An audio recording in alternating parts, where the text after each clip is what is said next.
Формираниот одред, низ повеќе борби заедно со партизаните на подрачјето на Јужна Србија, Врање, Прешево и Бујановац, се стекнува со драгоцено искуство на партизанско-герилско војување. Се наоѓаме пред воденицата на мојот покоен дедо, Тодоровски ангел, од каде на 26.6.43 година мојот чичко Карпуш излезе со дел од одредот во партизани. Тој кога се врати од кукавичкиот партизански одред, престојуваше овде во Бавчата, во воденицата и во долната Бавча каде што имаше скривница. Со одлука на главниот штаб на Народно-ослободителната војска на Македонија, одредот есента 1943 година се префрла во Козјачкиот крај каде карпошовците ја започнуваат својата нова борбена епопеја. Карпош успева да стигне на секое место. Организира политички собери по селата и ја објаснува линијата на Народно-ослободителната војна. Во очите на народот од Козјачијата расте угледот на младиот партизански командант. Во 1943 година, во септември, кога капитулира Италија, после капитулација почна масовно омасување на партизански одред. Имало околу 20 души кои добиле позиви за војна вежба. Тој ги укажа, немојте да одите, него да дојдете кај нас доброволно, не ве силуваме, ќе ви кажеме дека наша е победа, Црвена армија нагло напредува и ние беме, сега сме 40 борци у одредот.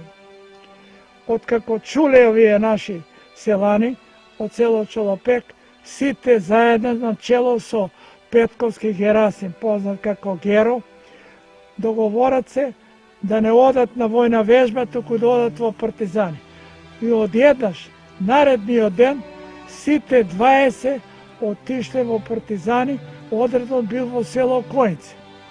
Кога ја видел Карпуш, почна да се радува. Сега веќе ми е јасно дека е наша победа. Од 40 души одред, порасна на 60. Припадник на одредот е и поетот Ацо Шопов, кој во паузите меѓу две борби бележи напеви од песните и ги стилизира во уметнички творби. Арслан му сковал карпена снага и ножо историл од раце гори.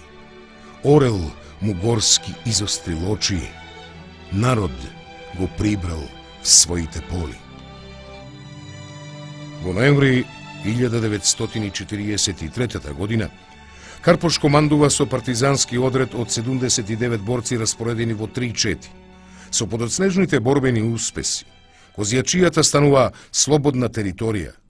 Со наредба број 7 на штабот на оперативната зона на Нов на Македонија од 1 декември 1943 година, одредот прераснува во прв Кумановски народно-ослободителен партизански батаљон Јордан Николов Орце. Христијан Карпош е назначен за командант на батаљонот. Декември е 1943 година. Доаѓаат денови на конечна пресметка со фашистичкиот окупатор и домашните предавници. Пресудни битки за славното Пелинце, за крвавиот Дренак и за Билјача село.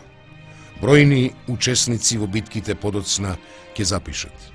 Битката на Дренак за нас значеше да се биде или не.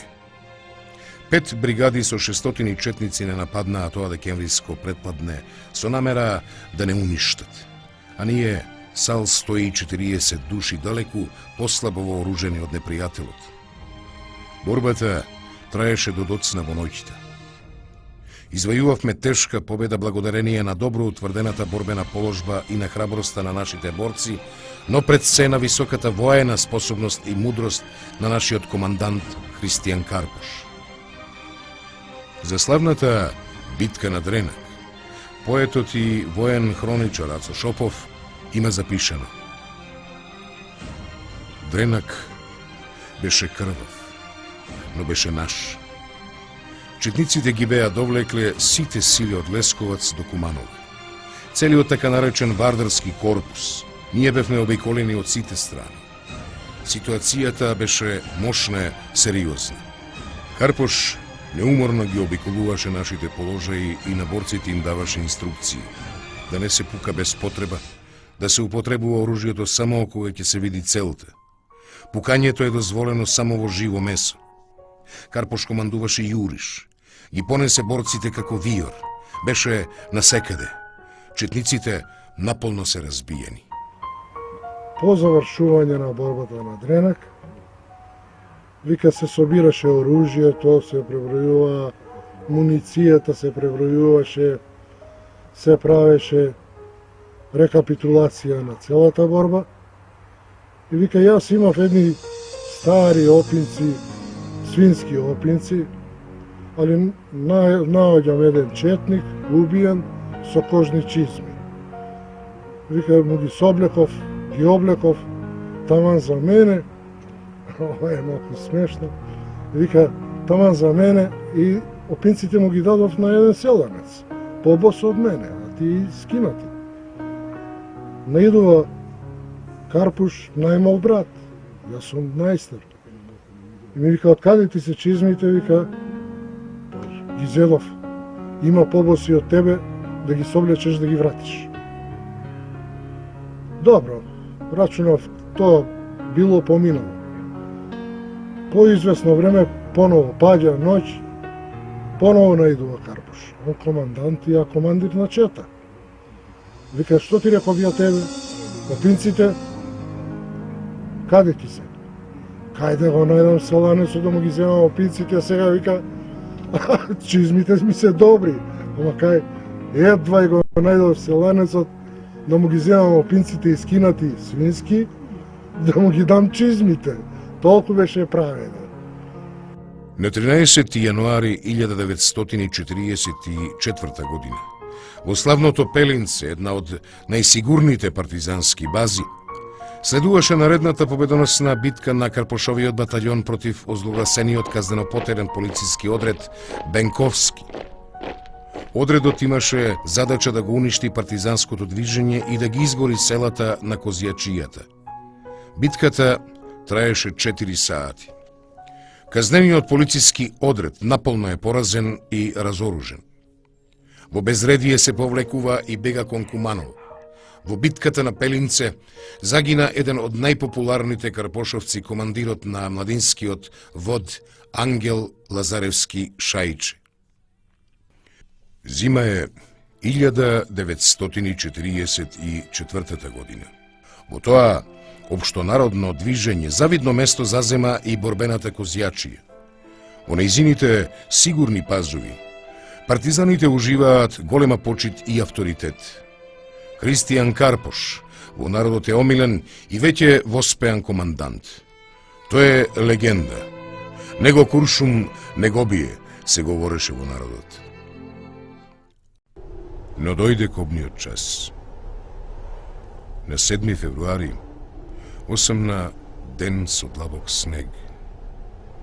Околните ридови се оковани во студ и длабока тишина. Од Рујан планина, кон рамнината кај Прешево се спуштаат долги колони партизани. Маршираат борците на вториот јужноморавски одред, Косовскиот одред и Кумановскиот батаљон Јордан Николов Орце. Се движат споро поради длабокиот снег. Целта е селото Билјач во близината на Прешево. Таму, во полициската станица и во селското училиште, се стационирани силни формации на бугарската војска и полиција. Во крајно тешки временски услови со силен ветер и снежна вијулица, заедничкиот напад на српските и македонските партизани започна во доцните попладневни часови. Карпошовците презедоа задача да го освојат непријателското упориште во селското училиште, утврдено со шанци и ботликава жица. Непријателот се брани со рачни бомби и тешки митралези од кои исфрла убиствен оган кон борците на Карпошовиот батальон. Настигнување. Гори Билјача. Татнат околните ридишта од разгорената битка. Победата е на дофат, си мисли командантот Христијан Карпош. Во еден момент не го слуша дејството на неговата минофрлачка. Што се случува со неа? Го известуваат дека минофрлачката е во дефект. Привоѓа на местото од кое дејствува минофрлачката и стоечки се обидува да го отстрани дефектот. Другарите го советуваат да се засолне, на командантот е упорен. Продолжува со обидите да ја оспособи минофрлачката. Наеднаш се струполува ничком смртно погоден од митралески рафал. Најблиските до него го прифаќаат. Го прашуваат да не е погоден. Во редовите на залегнатите борци на батальонот бргу се шири кобната вест. Командантот е тешко ранет. Карпош е смртно застрелан. Заре мртов нашиот командант? Со насолзени очи и со неверување се прашуваат борците. Врамнини, пиштат ветрови ладни и грч го грчи Билјаче село. Беснеите вие планински бури, плачете мртви, рамнини бели. Извивај клетви народ поробен, денес се јунак од тебе дели.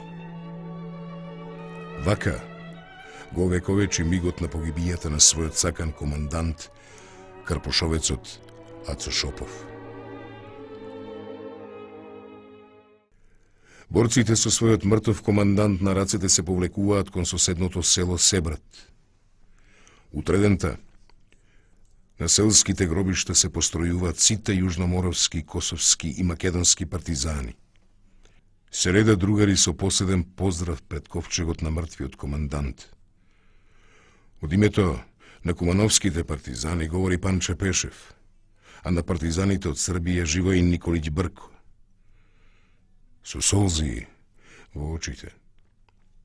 Од Карпош се простува и неговиот најстар брат Стојан Тодоровски Ларго. Кој ќе не води во натамошните јуриши командант?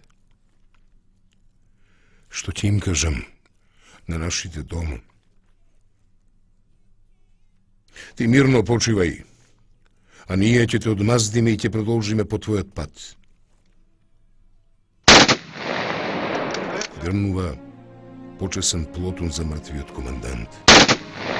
Зацепи длабоката тишина во подножието на Рујан планина. Немеат наведнатите глави на построените партизански единици. Другарите тивко го спуштаат ковчегот во ладниот гроб. Командантот го завршува својот голем борбен пат. Заминува во легенда и символ за тоа како треба да се сака и да се бори за слободата. Заминува запаметен како херој и легендарен партизански командант, една од најсветлите икони во плејадата борци за слободата на македонскиот народ.